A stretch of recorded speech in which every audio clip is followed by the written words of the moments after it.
Hello बच्चे party, welcome back to the channel. Unit 1 already complete कर चुके हैं। Now let's move on to your unit 2, that is your growth and development of physical education and sports. तो इस unit में हम देखेंगे कि फिजिकल एजुकेशन ह्यूमन हिस्ट्री से पहले दिन से जब से स्टार्ट हुआ है और आज तक कैसे इवॉल्व हुआ है। एंड अगर मैं इस यूनिट का एक होलसम एक आंसर बोलूं कि क्या है, वो ये है कि आपका एंशियंट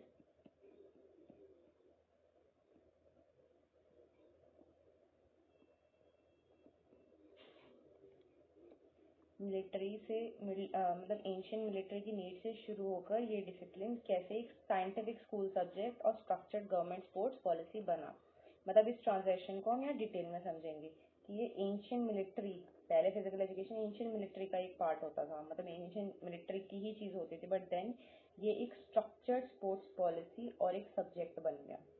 कैसे, तो वो देखेंगे। नाउ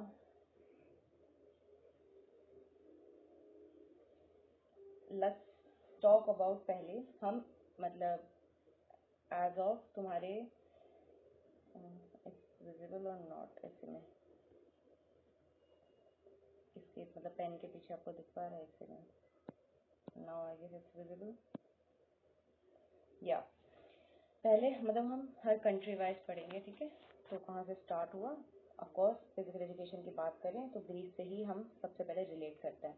तो अब पहले हम पढ़ेंगे history of physical education in your ancient Greece.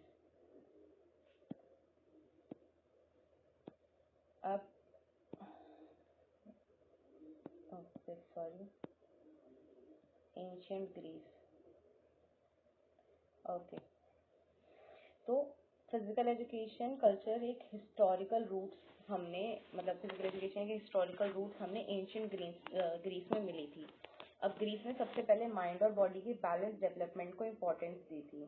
Then Sparta की बात करूं तो मिलिट्री ओरिएंटेशन जिसे हम कहते हैं, तो स्पार्टा में फिजिकल एक्टिविटी का एक ही एम था कि स्ट्रॉन्ग, फियरलेस और ओबीडियंट सोल्जर तैयार करना है। अब उनका education system completely state control था। वहाँ वीक या अनफिट बेबीज को डिस्कार्ड कर दिया जाता था। I tell you a theory, मतलब थ्योरी नहीं, एक स्टोरी है कि उस टाइम पे जितने भी बच्चे या फिर मतलब थोड़े से बड़े हो जाते जब वो, तो अगर वो फिट नहीं होते थे तो वो पहाड़ पे से फेंक दिए जाते थे, because they were of no use. उनका मानना था कि मिलिट्री के लिए हमें एक टफ इंसान चाहिए, ऐसा नहीं आउच आउ वगैरह में करके मर जाए, अनफिट हो। एंड नेक्स्ट एथेंस में बात करूं,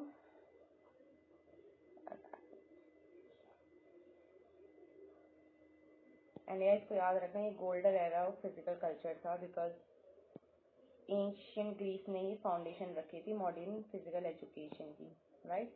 एथेंस की बात करूं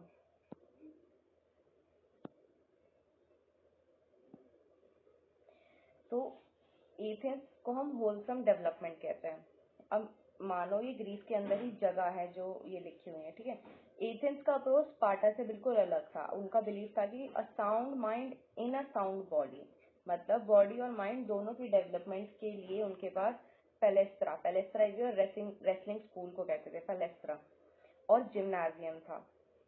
एंशियंट ओलंपिक गेम्स जो आपको याद होंगे 1776 BC before Christ, Lord Zeus के ऑनर में ओलंपिया में हर 4 साल पर गेम्स होते थे। वहाँ वॉरिंग स्टेट्स भी बैटल रोककर पीसफुल कम्पीट करती थी। तो इफ आई से कि आपको एंशियंट ग्रीस के बारे में लिखना है, तो these are the points which I just told you, जो आपको ग्रीस में लिखने हैं। ये बेसिकली यही बताना चाह रहा है आपको, like give me a bit.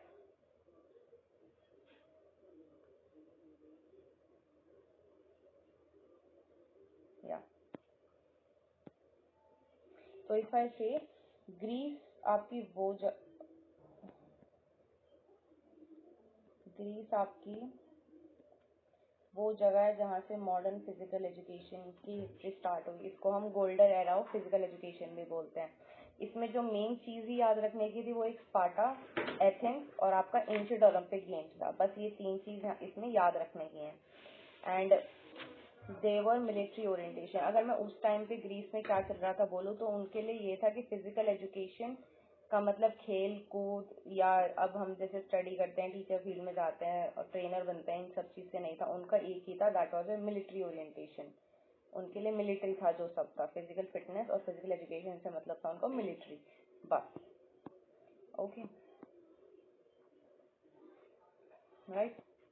Now let's move on to the next slide, Rome. तो रोम की हिस्ट्री की बात करूं तो इधर फिजिकल एजुकेशन का मतलब ये लोग क्या मानते थे फिजिकल एजुकेशन को, तो रोम का माइंडसेट ग्रीक आइडियलिज्म से डिफरेंट था।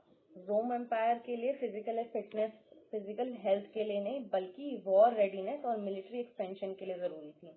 वहां पे क्या था कि ग्रीस में, अच्छा मैं एंड में आपको हर एक कंट्री का डिफरेंशिएशन बताऊंगी कि क्या था, ठीक है, तो don't worry.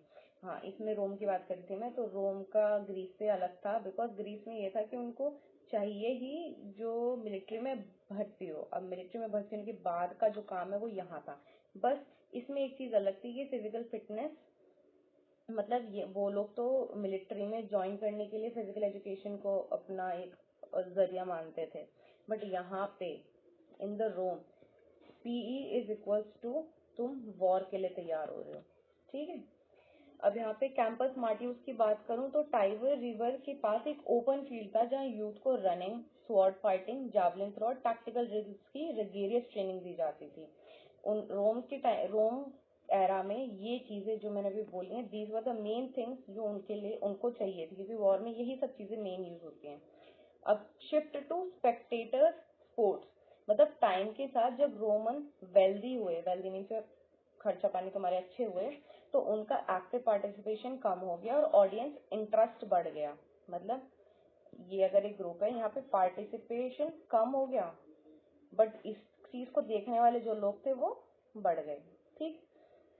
Next we have Colosseum and gladiator combat, मतलब मास एंटरटेनमेंट के लिए ग्लैडिएटर फाइट्स और चैरियट रेसेस होने लगे जहाँ स्लेव्स और प्रिजनर्स लाइफ और डेथ बैटल लड़ते थे।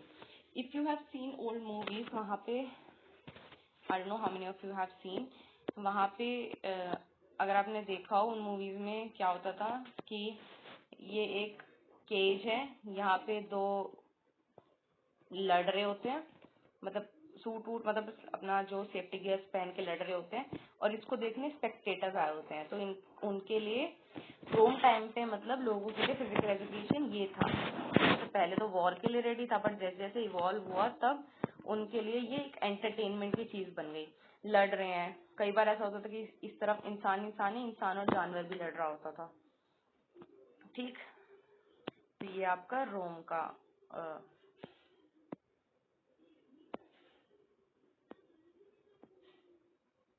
ये आपका रोम के पॉइंट्स थे।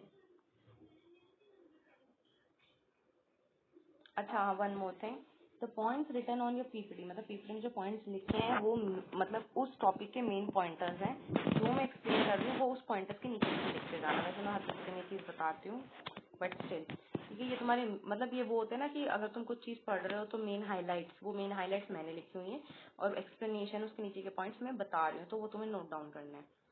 Next, physical education in Germany,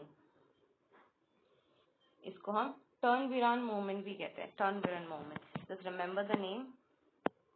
अगर आप बीए के बाद इफ यू वांट बीएड या कुछ भी एग्जाम दे रहे होंगे इससे रिलेटेड, तो ये नाम आता ही आता है। रिमेम्बर जर्मनी के टाइम जो फिजिकल एजुकेशन के लिए चीज हुई थी, that is your Slovenian movement. तो यहाँ पे अगर मैं बात करूँ तो मॉडर्न यूरोप में जर्मनी ने सिस्टमैटिक जिम्नास्टिक मूवमेंट को लीड कराया। there's a famous name here, that is your Frederick Ludwig Jahn, उसको हम फादर ऑफ जिम्नास्टिक भी बोलते हैं। रिमेम्बर दिस थिंग, 1 मार्कर्स में भी आता है।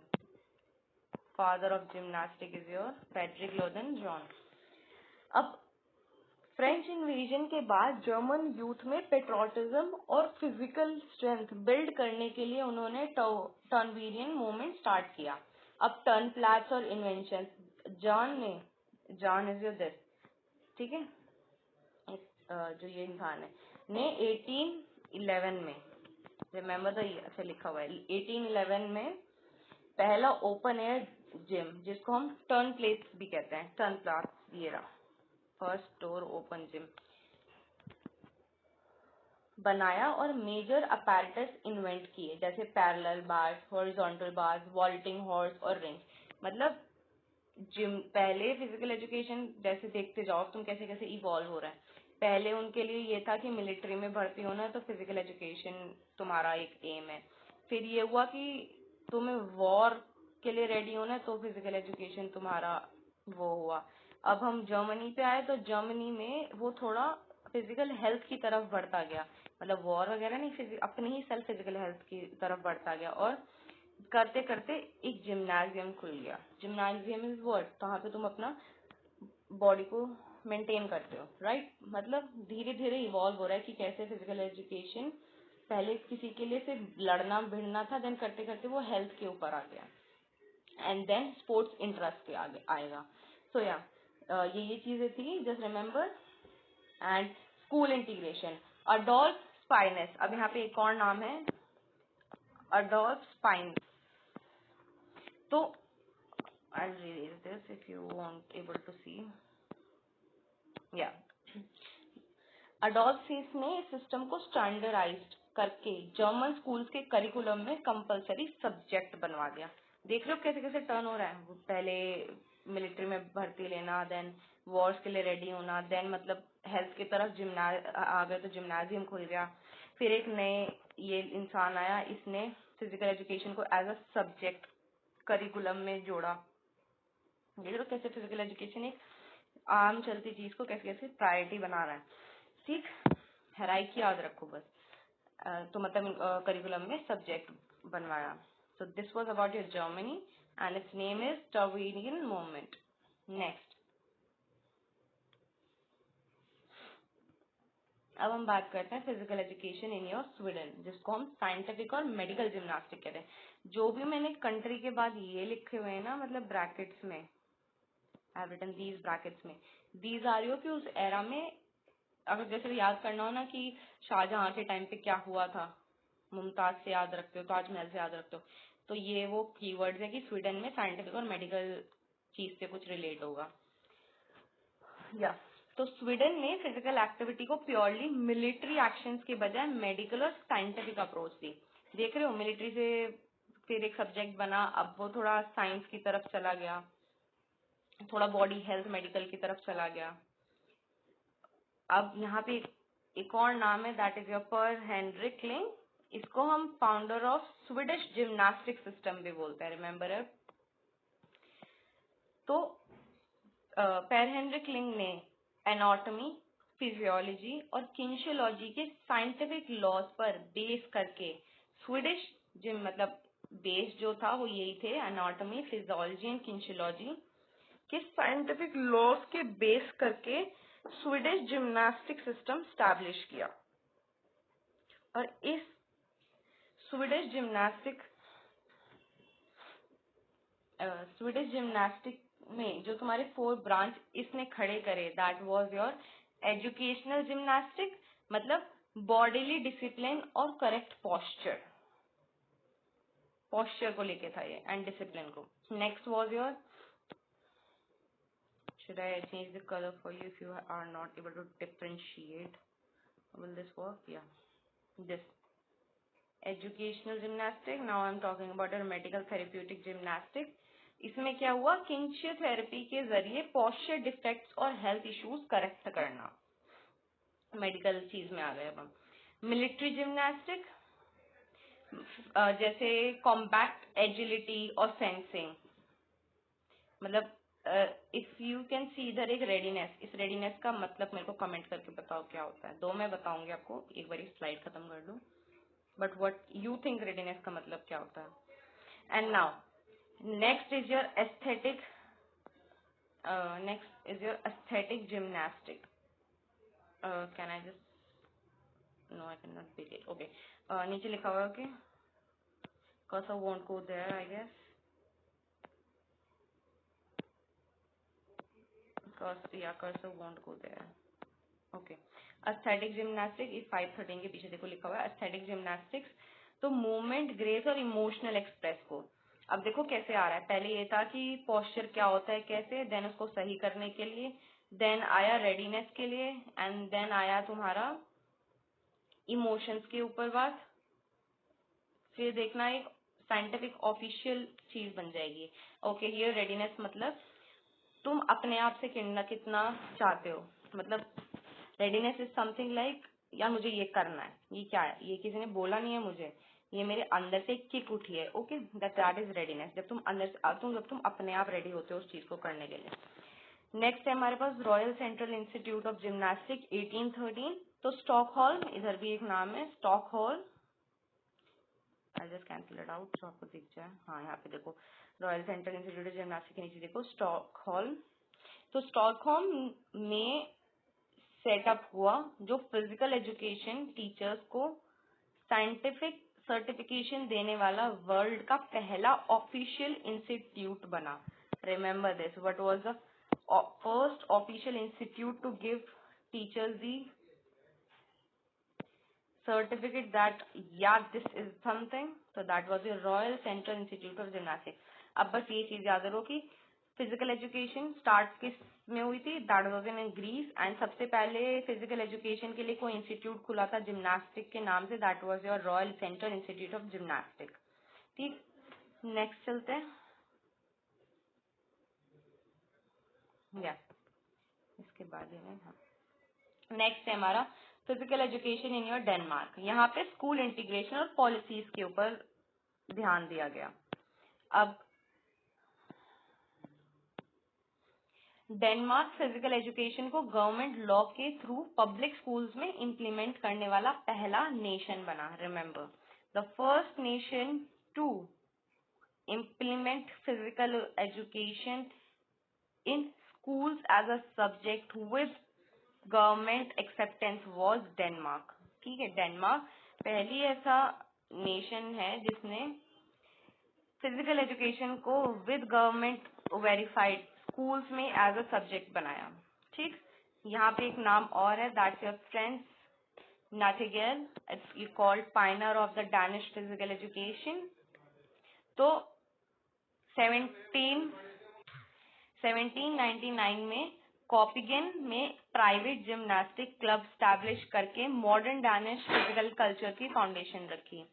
अब इफ यू रिमेम्बर पिछले वाले नेशन में there was an institute for the physical education जिसने जिम्नास्टिक पहला बनाया, that name was royal central institute. वो किस चीज के लिए था, तुम्हारा जिम्नास्टिक के लिए। बट इन डेनमार्क ये चीज बनी थी तुम्हारे फिजिकल एजुकेशन के लिए। First gymnastic institute was royal institute. अब फिजिकल एजुकेशन के लिए जो तुम्हारा नया इम्प्लीमेंट हुआ that was your private gymnastic club, जिसको फ्रांस नाइटिंगेल ने 1799 में स्टैब्लिश करा। अब first military gymnastic institute, that was an gymnastic institute for the general people. अब हम बात करते हैं मिलिट्री के लिए जो जिम्नास्टिक इंस्टीट्यूट बना था, दैट वाज इन योर 1804। तो नटगेल की लीडरशिप में सिविलियन टीचर्स और मिलिट्री ऑफिसर्स को फॉर्मल जिम्नास्टिक ट्रेनिंग दी जाने लगी। पहले क्या था, दैट वाज कि पहले मिलिट्री में भर्ती होने के लिए करा, देन वॉर के लिए रेडी कराया, फिर वो धीरे करते जिम्नास्टिक के पास आए, देन एक सब्जेक्ट बना दिया। अब ये ऑफिशियल टीचर्स भी रख दी, उसके बाद स्कूल में भी ऑफिशियल सब्जेक्ट बना दिया। अब ये आते हैं कि मिलिट्री जिम्नास्टिक इंस्टीट्यूट में ये टीचर्स और सिविलियंस को ऑफिसर्स को रेडी करेंगे, ट्रेन करेंगे। नेक्स्ट यहाँ पे हम बात करते हैं, नेक्स्ट नीचे लिखा हुआ हिस्टोरिकल माइलस्टोन। तो 1814 में एजुकेशन लॉ, मतलब माइलस्टोन था ये उस टाइम का। 1814 में डेनमार्क वर्ल्ड का पहला ऐसा देश बना जिसने स्टेट लॉ पास करके प्राइमरी पब्लिक स्कूल्स के बॉयज के लिए फिजिकल एजुकेशन जिम्नास्टिक को कंपलसरी सब्जेक्ट बनाया। ओके, क्या था, 1814 में एजुकेशन लॉ बनाया, एंड दिस वाज अ, मतलब बोलते हैं ना बोलते हैं ना पहली चीज हुई पत्थर की लकीर वाली।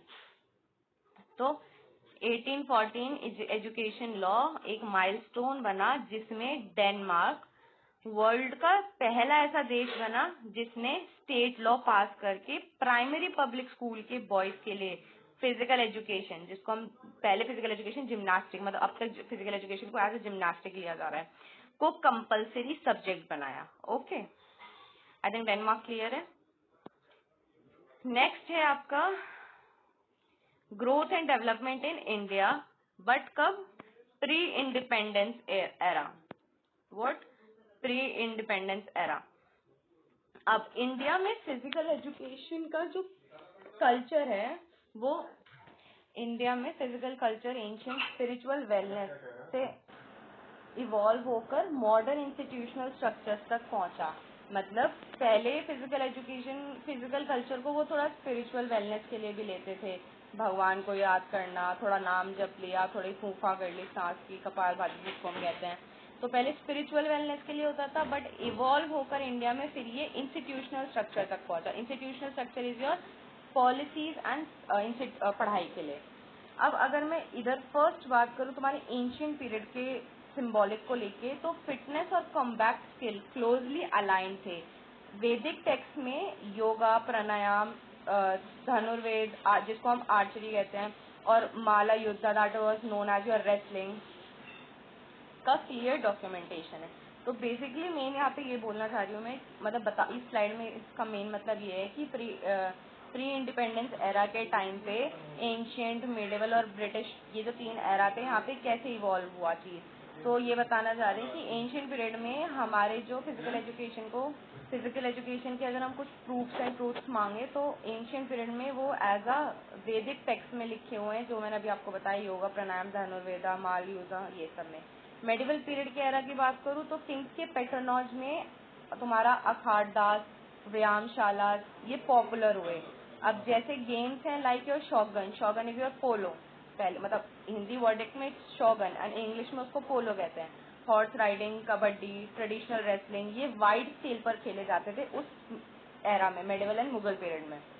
फिर हम आगे बढ़ते बढ़ते we come to the British period, British era में आए, जिसको हम foundation of modern physical education भी बोलते हैं।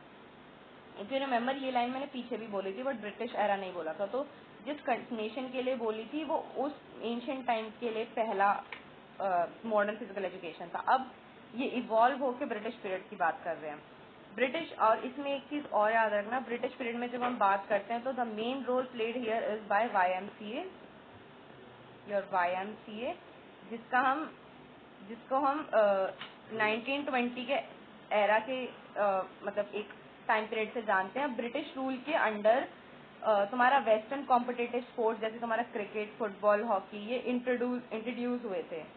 तो वी कुड से 1920 में एक माइलस्टोन रखा गया था, किसके द्वारा? हैरी कोबर्ग के द्वारा, जिन्होंने ये YMCA, college of physical education, Madras, Chennai में स्टैब्लिश करा था, जिसने पहले व्हाट वाज इट कि चल रहा है स्कूल्स में, कोई स्पेसिफिक इंस्टीट्यूशन नहीं था फिजिकल एजुकेशन का। तो जो सबसे फर्स्ट, पहले नॉर्मल स्कूल में था, बट सबसे फर्स्ट जो तुम्हारा physical education, proper physical education का इंस्टीट्यूट बना था, that was your YMCA college of physical education, that was in your Madras, Chennai, जो एक फॉर्मल टीचर ट्रेनिंग बना पूरे इंडिया में, सबसे पहला इंस्टीट्यूट। ओके, नाउ नेक्स्ट, यहाँ पे मतलब डिग्री, डिप्लोमा, मतलब ये पहले बच्चों को पढ़ाया जाता स्कूल के बच्चों को as a subject, but then ये डिग्री कोर्स बना, तो वो YMCA से बना था। डिप्लोमा, डिग्री, ये सब चीज़ें यहाँ से स्टार्ट हुए। नाउ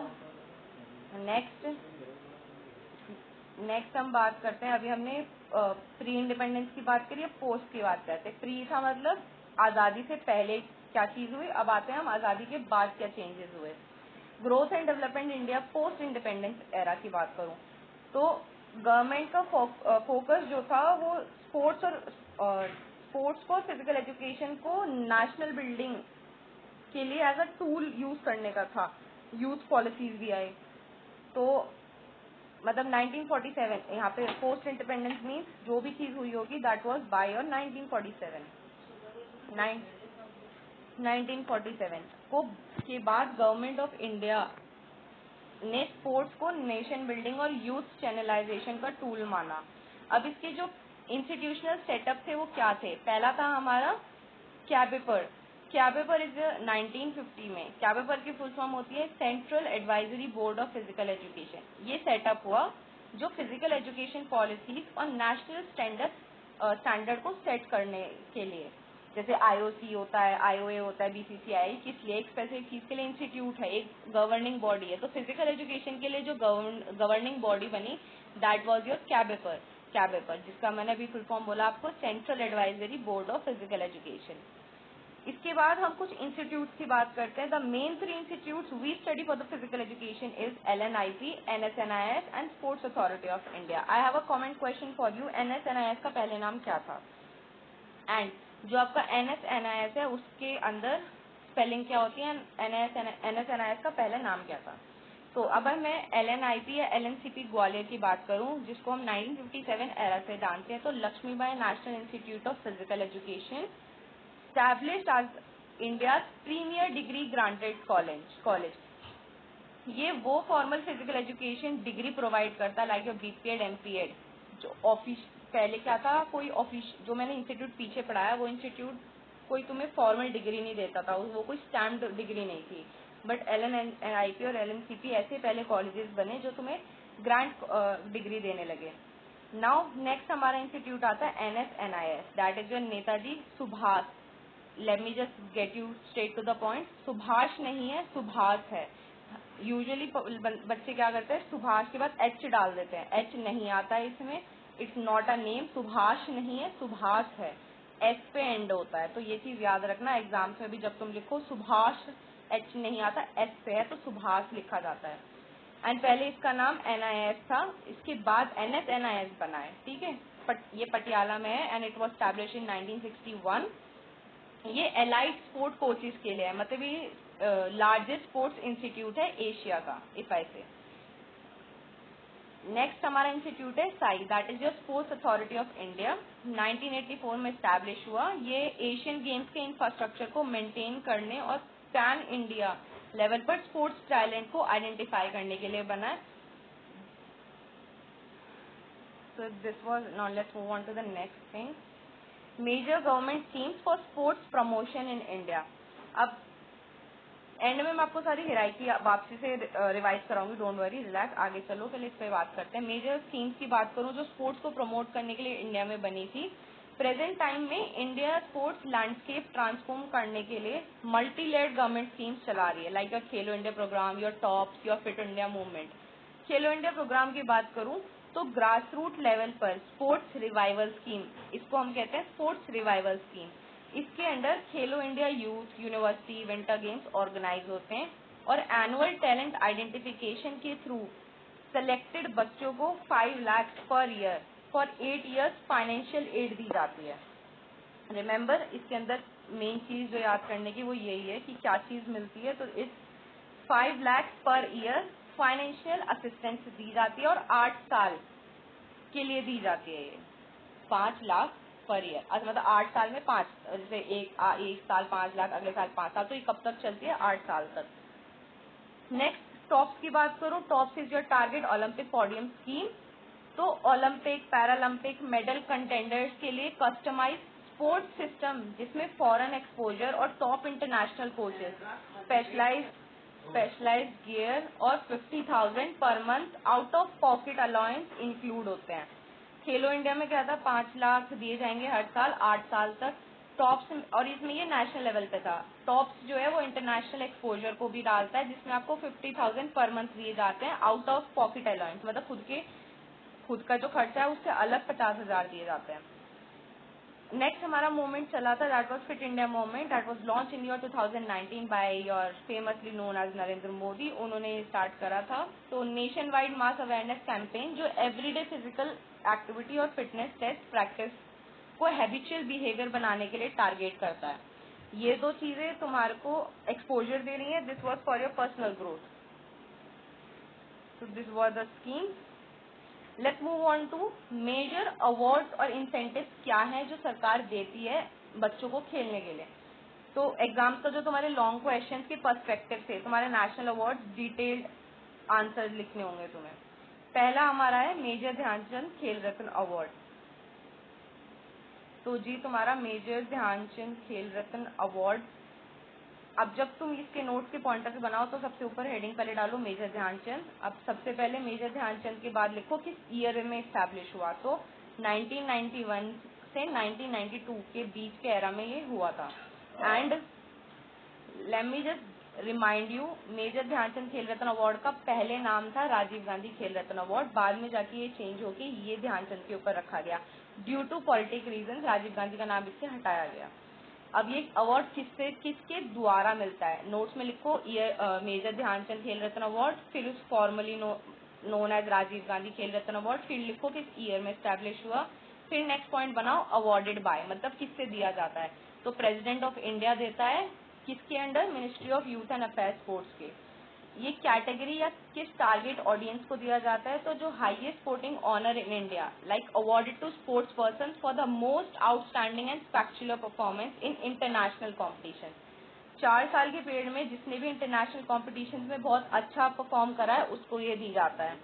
अब मेजर ध्यानचंद खेल रत्न अवार्ड के अंदर दिया क्या क्या जाता है, like what are the incentives given in this award.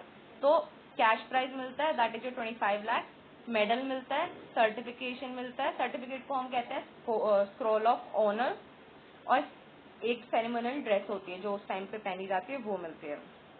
Next है आपका अर्जुना अवार्ड। अर्जुना अवार्ड की बात करूं तो ये outstanding performance sports and games, and also यहाँ पे आप बोलोगे मैम स्पोर्ट्स और गेम्स क्या है। स्पोर्ट्स और गेम्स दो अलग चीज होती हैं, sports and games are not the same thing. Sports होता है तुम्हारा आउटडोर में आने, like your competitive and incentive. Games तुम्हारा होता है चेस हो गया तुम्हारा, लूडो हो गया, एंड ये मतलब नॉर्थ ईस्ट साइड में वो जो लकड़ी से बीच में कूद के खेलते हैं, मतलब एक लोकल जो तुम गेम मतलब चीजें कर खेलते हो वो गेम्स होती हैं। Sports is an authorised level, जो तुम्हारा जो तुम्हारा इंस्टीट्यूट बना हुआ है उसके अंडर वो सब लिस्टेड है, लाइक फुटबॉल, बास्केटबॉल, वॉलीबॉल, ये सब चीजें। गेम्स तुम्हारा लोकल जो तुम खेलते हो, लाइक मेरे को नाम याद नहीं, जैसे गिल्ली डंडा हो गए, तुम्हारा लूडो हो गया, तुम्हारा चेस हो गया, ये सब तुम्हारे गेम्स के अंदर कंसीडर होते हैं। तो आई होप स्पोर्ट्स और गेम्स का डिफरेंशिएशन पता चला होगा। हाँ, तो अर्जुन अवार्ड की बात कर रही थी, तो ये दोनों चीज में मिलते हैं, स्पोर्ट्स में भी और गेम्स में भी। तो ये 1961 में स्टार्ट हुए थे, and same president of India देता है ministry of youth affairs and sports के अंदर। जो इसकी टारगेट ऑडियंस है, जो 4 साल से इसके अंदर 3 तुम्हारे एम होते हैं, लीडरशिप, स्पोर्ट्समैनशिप और डिसिप्लिन। इन 3 कैटेगरीज में अच्छी परफॉर्मेंस दे रहा है इंटरनेशनल लेवल पर 4 साल से बैक टू बैक, उसको दिए जाते हैं। इसके अंदर दिया क्या क्या जाता है, 15 लाख कैश प्राइज दिया जाता है। Bronze statue of Arjuna, Arjuna if you remember old एथीस से, तो अर्जुना का एक स्टैचू दिया जाता है ब्रोंज मटेरियल का बना हुआ, scroll of honour and ceremonial dress. Next हमारा अवार्ड है द्रोणाचार्य अवार्ड। तो द्रोणाचार्य अवार्ड, अच्छा ये पहले जो 2 हैं ये प्लेयर को दिए जाते हैं, द्रोणाचार्य अवार्ड कोच को दिया जाता है, the award outstanding coach in sports and games. 1985 में ये स्टार्ट हुआ था, प्रेसिडेंट ऑफ इंडिया ही देता है, बट ये मिनिस्ट्री ऑफ स्पोर्ट्स के अंडर नहीं आता, ये गवर्नमेंट ऑफ इंडिया के अंदर आता है।